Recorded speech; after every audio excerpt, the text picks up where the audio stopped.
While you were scrolling TikTok, Malaysia just became the world's first country to crack the code everyone else missed, and it happened in silence. Picture this. On one side of your screen, it's 2025, inflation's choking families, traffic's a nightmare, and everyone's arguing about problems no one's solving. On the other side, Malaysia. Sleek high-speed rails cutting through tropical forests. Renewable energy farms powering entire cities. A middle class that actually owns homes. It looks like 2050. What if I told you a country smaller than California just figured out what America, China, and Europe are still trying to solve? But here's what nobody saw coming. But wait. Before we begin, please subscribe to ensure that you never miss out on any of my essential stuff. Comment, "I subscribe," below, and I will personally welcome you to our community. With that said, let's get started. Between 2010 and 2024, Malaysia's GDP per capita exploded by 340%, according to World Bank data. Not because they struck oil. Not because of some miracle. They made moves so bold, economists thought they'd collapse. Meet Aisha. She's 34, lives in Kuala Lumpur. In 2020, she lost her factory job when automation took over. She thought her career was over.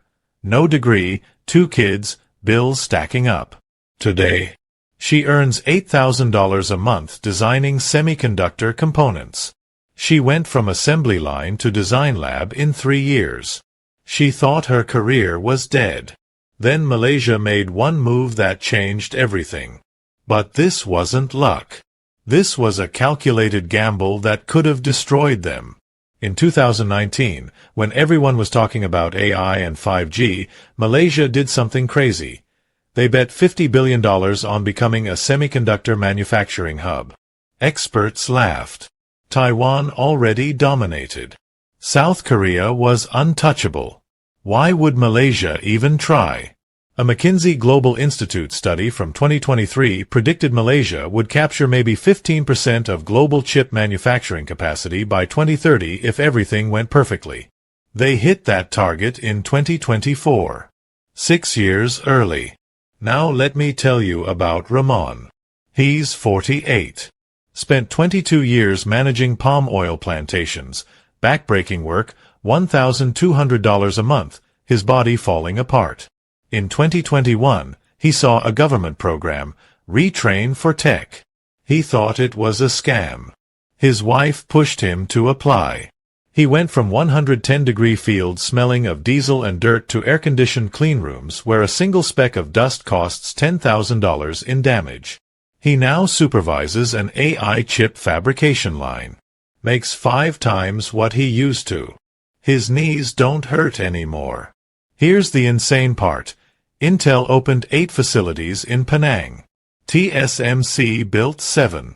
Samsung built another 8. That's 23 major semiconductor plants in one Malaysian state. For context, the entire United States has 28. But the chips? That was just the beginning. What they did next is even crazier. While the world was taking selfies with solar panels, Malaysia went silent and masterminded something nobody expected.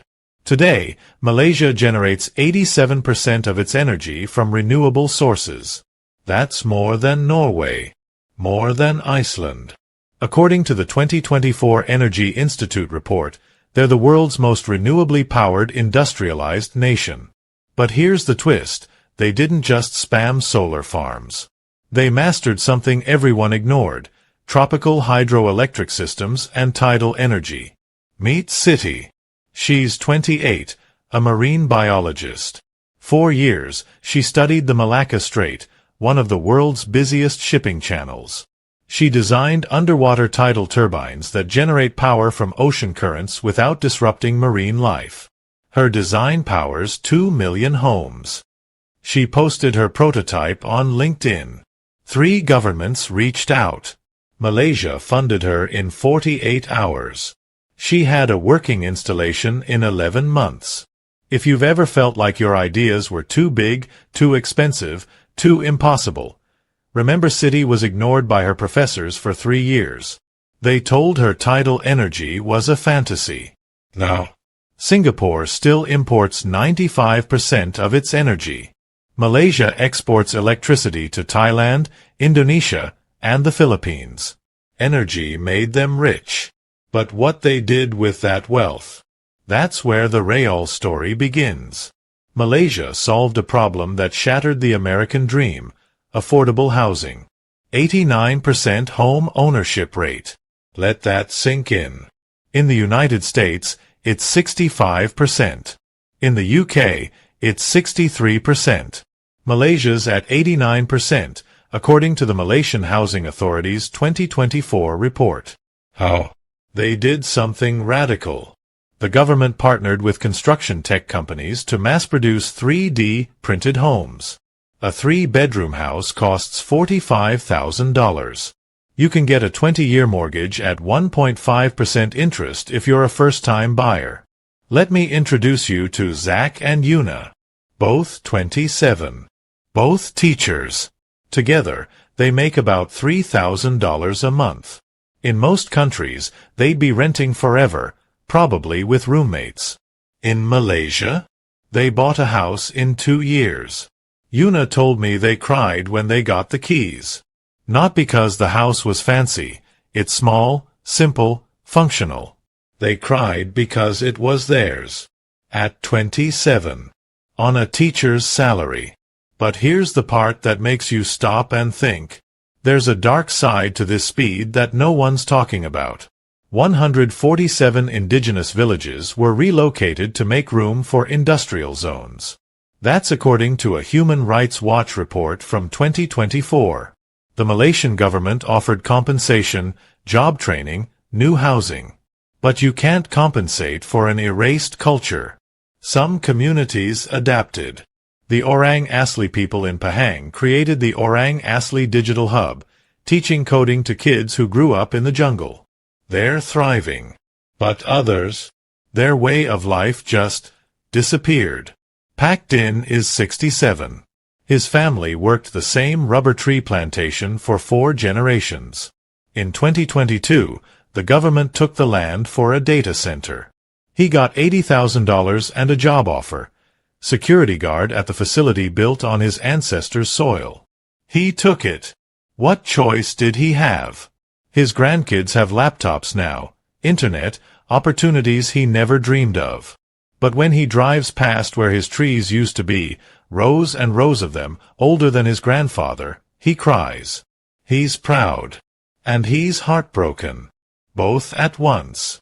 This is the question nobody wants to ask. Is progress worth it if someone has to lose? Malaysia didn't stop to debate. They kept building. 94% literacy rate. 78% of Malaysians speak 3 or more languages fluently, according to UNESCO's 2024 Global Education Report. But here's the kicker. They didn't achieve this through harder tests or longer school days. They abolished standardized testing in 2019. Instead, students build skills-based portfolios. AI tutors personalize lessons to each kid's learning speed. Teachers became mentors, not lecturers. And it worked. An MIT education study in 2023 called Malaysia's reform the most successful education transformation of the decade. Meet Mei Lin. She's 19. Her parents sell street food, char kway teow, laksa, roti canai. They never finished high school. Mei Lin is fluent in Mandarin, English, Malay, and Tamil. She's studying biotechnology on a full government scholarship. Right now, she's part of a team designing cancer treatments. Her mom still cooks noodles at 5 a.m. Her daughter is trying to cure cancer. While the United States argues about whether kids should use ChatGPT in schools, Malaysian students have AI tutors that adapt to how they learn. No 2 kids get the same lesson. Education created the talent pool. But Malaysia made one final move that made them unstoppable. Malaysia did what no country dared. They made it easy to immigrate. 2.3 million high-skill immigrants arrived in just 5 years. engineers, doctors, scientists, entrepreneurs from 87 countries, according to Malaysia's immigration department. And here's how they did it. 10-year work visas processed in 30 days. Tax incentives for the first 5 years. English as the official business language. No quotas. No lotteries. If you're skilled, you're in. While Europe built walls and America buried people in paperwork, Malaysia rolled out red carpets. Dr. Jonas Mahler is a biomedical engineer from Germany. He applied for a U.S. work visa, denied twice. Applied to Canada, 18-month waiting period. Then he tried Malaysia. Approved in 21 days. He landed in Kuala Lumpur with 2 suitcases and a dream. Today, he runs a medical AI startup valued at $200 million, employing 340 people from 19 countries. If you're talented and you're stuck in visa hell, Malaysia wants you. So how did they do all of this without collapsing? How does a country move this fast without exploding? Here's the secret no one wants to admit: political stability and long-term planning that survives government changes. In 2020, Malaysia launched Vision 2050, a 30-year economic roadmap. It doesn't matter who wins elections. The plan continues. A Harvard Kennedy School case study from 2024 titled this approach Malaysia's Continuity Advantage. They built a sovereign wealth fund that invests in Malaysians, not foreign stocks, not luxury real estate, in their own people. They implemented meritocracy policies that were wildly controversial. Jobs went to the most qualified, not the most connected. It pissed people off. But it worked. Malaysia isn't a democracy paradise. Press freedom is limited. Political dissent is controlled. But economically, undeniably, it worked. But can it last? Because here's what keeps economists up at night. Regional tensions with China are escalating. Malaysia's coastline is insanely vulnerable to climate change. And income inequality is still at 38%, better than before, but not solved. They jumped to 2050. But the landing isn't guaranteed. What happens when oil revenue fully dries up? Can renewables alone sustain this growth?